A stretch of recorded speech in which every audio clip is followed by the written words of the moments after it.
Gracias, diputado presidente, compañeros y compañeras, buenas tardes. Bienvenido a esta comisión, don Luis. Bueno, ya mis compañeros han abordado algunas de las preguntas que yo traía.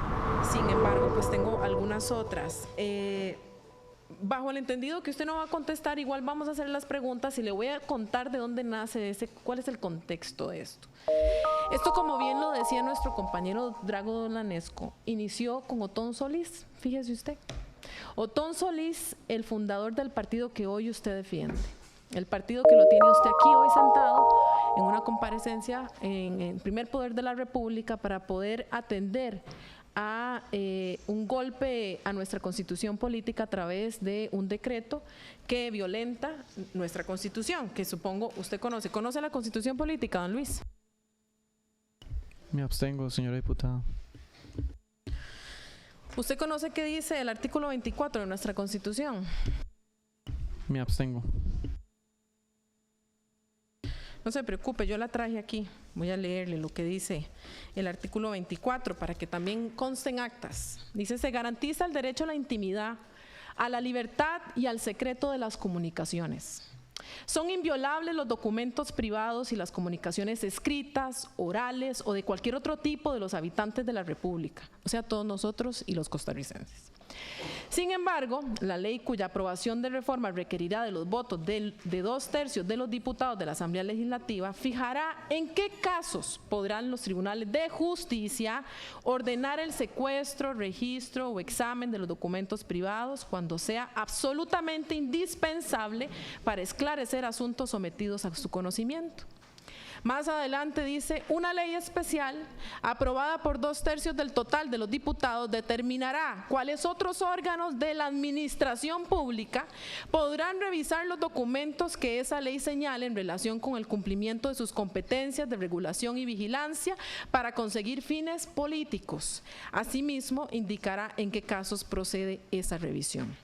Este es el artículo, señor Luis Salazar, que nos preocupa y nos ocupa el día de hoy, porque el derecho a la intimidad y el derecho a resguardar esa intimidad es un derecho constitucional que a todas luces el decreto que pareciera, porque no lo tenemos claro, porque usted no nos quiere decir, porque usted viene aquí pareciendo ser otra vez pasar por inducción de Margarita Bolaños, que parece ser ya como la costumbre del PAC. Viene aquí a faltar el respeto a esta comisión, porque es una falta de respeto y un abuso del derecho constitucional no responder a preguntas que no tienen absolutamente nada que ver con el proceso judicial. Pero bueno, yo le tengo varias preguntas. La primera: ¿usted me puede explicar por qué, si ya en Casa Presidencial existía una dirección jurídica y existía un departamento de leyes y decretos, se crea la GALP? Me abstengo, señora diputada. Sí, es que es bastante curioso. ¿Cuál es la necesidad del presidente de crear un departamento más de asesores legales, existiendo 2 en Casa Presidencial? ¿Cuál es la necesidad del señor presidente? Y bueno, ante eso me surge la gran duda también y le pregunto: ¿qué información tiene usted, don Luis? ¿Qué información tienen los demás miembros de este departamento tan especializado de la GALP, que el presidente de la República insiste en mantenerlo cerquita? Cuénteme, ¿qué información cuenta usted? ¿Hay alguna información sensible que le pueda preocupar al señor presidente, que usted pueda hacerle saber a los costarricenses y por eso quiere tenerlo cerquita? Me abstengo, señora diputada. Sí, lo supuse. Además, quisiera preguntarle, don Luis, usted como creador de este decreto, ¿recuerda lo que dice el artículo 3 del decreto? Me abstengo, señora diputada. Ajá, le voy a leer. El artículo 3 del decreto que usted redacta dice lo siguiente: naturaleza jurídica.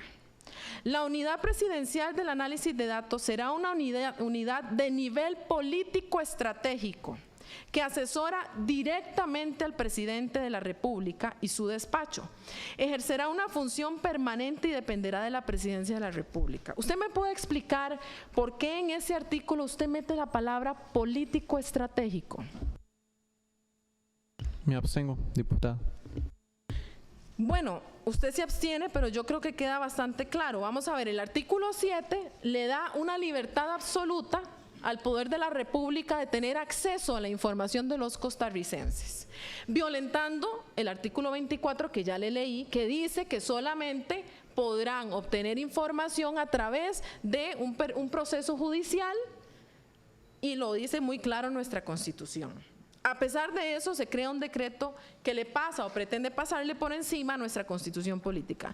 A mí me surge la gran incógnita de por qué usted pone ahí político estratégico. Cuéntenos, ¿la OPAD tenía información, por ejemplo, de iglesias para fines electorales? Me abstengo, señora diputada. Cuéntenos si la OPAD tenía información en relación a otros intereses de los costarricenses que pudiesen ser utilizados con fines electorales, específicamente para el gobierno PAC, que es el gobierno que está en este momento de turno. Me abstengo, señora diputada. A mí me surgen todas estas preguntas porque vamos a ver, nos hemos concentrado mucho en el artículo 7 de este decreto, don Luis, pero es que el artículo 3 nos dice cuál era el fin de la OPAD. ¿Para qué querían ellos acceso a esa información? Y es muy claro.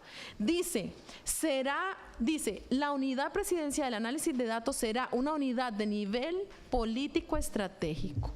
Político estratégico. Una cosa es para fines de política pública, que entonces a mí lo que me hace ver es que usted, como creador de ese decreto, bajo el mandato de su jefe inmediato, el señor presidente de la República, don Carlos Alvarado, del gobierno PAC, crea todo este decreto para poder pasar por encima y acceder a la información de los costarricenses, no teniendo confianza en la institucionalidad existente. Es decir, ya existen mecanismos, ya existen instituciones que recopilan información y las utilizan con fines para crear política pública. Ya existen. Y una vez más el PAC, a través suyo, a través de este decreto, nos viene a demostrar que no le importa ni le interesa la institucionalidad. Entonces no se vale decir que hay intereses misteriosos, como dijo el señor presidente de la República en una conferencia de prensa, detrás de todo esto. No, no los hay. ¿Sabe qué hay? Un grupo de diputados que defiende a capa y espada la Constitución política, cosa que el presidente de la República juró defender y hoy demuestra que le falta el carácter para hacerlo.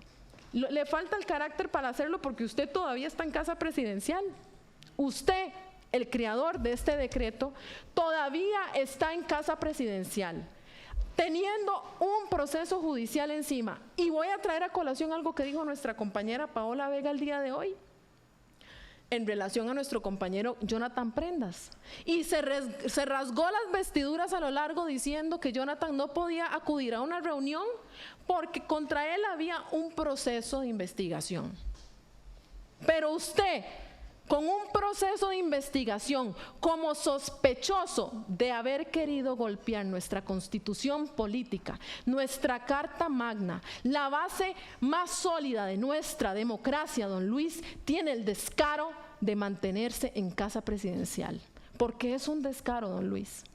Es una burla a los costarricenses. Si usted tuviera un poquito de vergüenza, usted ya estaría en casa, cosa que pareciera no le hace falta el recurso financiero. Dichoso usted, muchos costarricenses hoy están deseando un trabajo.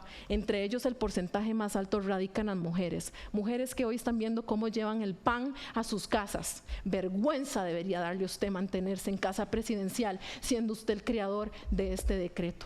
Me reservo el resto del tiempo, señor presidente.